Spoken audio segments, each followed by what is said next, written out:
Alrighty, so I've just got back home after I went out to eat, and I did watch this game on my phone when I was out eating because this game was on Twitter, and I didn't actually turn on the audio for this game because, it's a game on Twitter, and I usually don't listen to the commentators on Twitter, and also, even if I put the audio on, I wouldn't hear the sound on at the crowded restaurant that I was eating, but even without the audio, I kind of knew how this game turns out, where, for the first 15 minutes or so, it was an exciting game, and then it kind of took a bit of a drag where nothing really happened.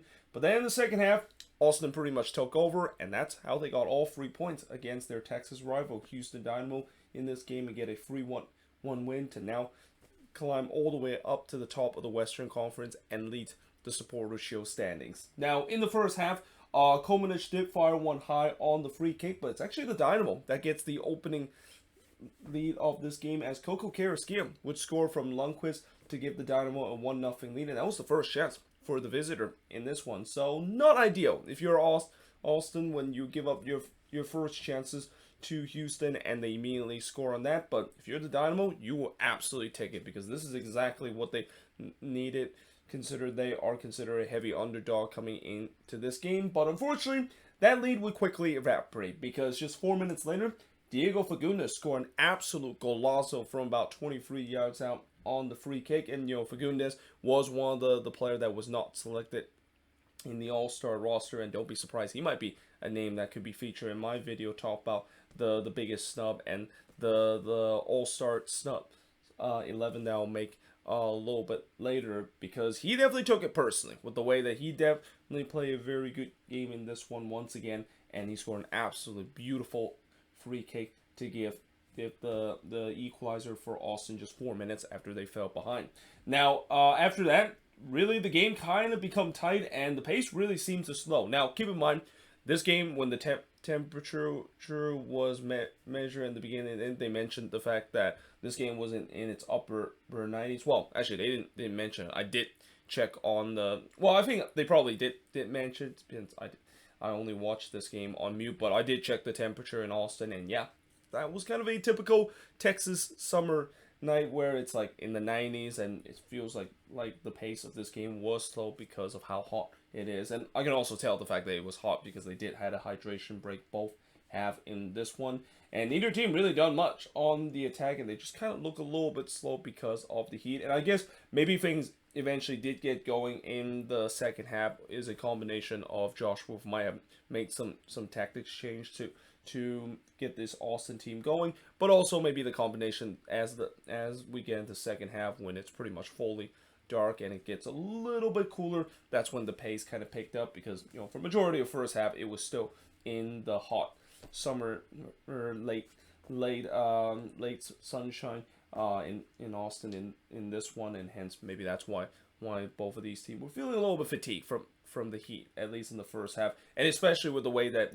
both of these teams have played a lot of games. I mentioned with the fatigue coming in. I thought the first half they won't feel the fatigue as I would see in the second half, but it turns out it's the opposite. It feels like maybe both of these teams are saving the energy for the second half when they really started to go out on the attack. But the shots were only 2-1 at the half-hour mark. Jerussi had a free header from close range, and he missed that one wide. I mean, for an MVP candidate that is Sebastian Jerussi, you expect him to bury that one, and Houston very lucky to get away with it. And then Clark had to deny Finley there, though the flag did went up, so even if Finley scored, it wouldn't have counted. And then on the other end, Rodriguez hits one straight to Stewart, and we had to halftime with a 1-1 tie between Austin and the Houston Dynamo. But in the second half, this is when Austin pretty much took over. They not only were in the front foot early in this game, but they were putting a lot of pressure on the Dynamo. And the Dynamo, they were just stuck in their own half. Like, they just could not get out of their own half. They keep giving the ball away right back to Austin every time they try to clear the ball away. And then there was also some last-ditch defending to keep this one tie. And when I see that happen, especially when you're the road team, yeah, it's a matter of time before the home team does score that goal. And it happened in the 57th minute as Maxi Urruti would score from Jerussi to make it 2-1 in favor of Austin. So Urruti once again haunting his old team again, because I think he scored a goal in the last game when both of these teams face at PNC Park or PNC Field down in Austin. PNC Park isn't in Pittsburgh, though. I mean, I'm still trying to get used to them not calling BBVA a Compass Stadium, and they just recently changed it to PNC Field. But yeah, after that, Clark did deny Finley from close range, and it just was just unrelentless pressure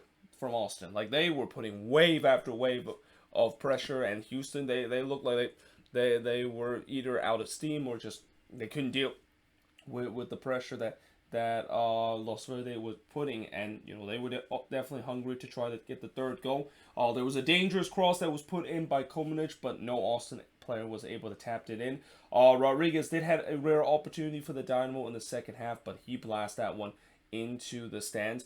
But then in the 70th minute, the inevitable third goal happened for Austin, and it's their captain, Alex Ray, scoring from Finley and Urruti to make it 3-1 in favor of Austin. But this was just horrendous defending from Houston. Like, Ring was basically wide open in the 6-yard box, and while they got away with it in the first half, with Jerussi also had a similar look but missed high on a free header, Ring made no mistake of this. He buried that one to give Austin a 3-1 lead, and then it was almost 4-1, and probably should have been 4-1 when Urruti tapped it in from 7 yards out, and he puts that one wide. And then Clark denied Urruti, but allowed a rebound that Austin could not capitalize. And it just feels like there was no mercy shown for Austin. Like, they were pressing to try to get that fourth goal, but eventually they did kind of let off the gas a little bit, and Houston did kind of try to push late to make this game a little bit interesting, but it was all for naught, because in the end, Austin would get a comfortable 3-1 win against the Houston Dynamo. And the shots in this one, 16 shots for the 8 that Houston had, 6 shots on goal for the 3 that the Dynamo has,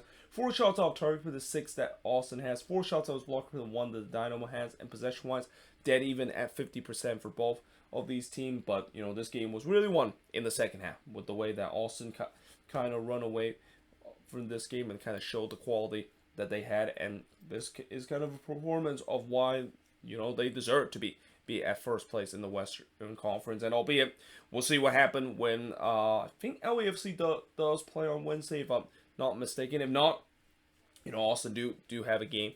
They did play one more game than what LAFC had, and LAFC does have a game in hand. But as of now, Austin, not only they're looking to continue this incredible second season that they had, but also they're gunning for the supporters show. And if they're going to do it again, they will become the second team to win it in their second year. That is LAFC. And whereas we know that LAFC, when they won the supporters show, it was almost kind of expected with the way that they were building such a good team in their second year.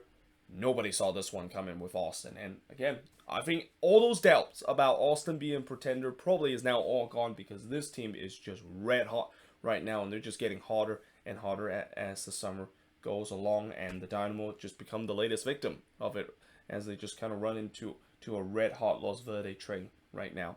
But either way, hope you guys enjoyed this video. If you do, make sure you guys do a like, smash the subscribe button. Let me know in the comments below, what do you think of this game. Again, tomorrow we got an action-packed Wednesday action where there's going to be 10 games that is going to happen. Some rivalry games also going to be happening on Wednesday too, so definitely stay tuned to watch that, and also stay tuned for me to do the review for those Wednesday game. But until then, hope you guys enjoyed this video. If you do, make sure you guys do a like, smash the subscribe button, and yeah, I of course will see you guys next time.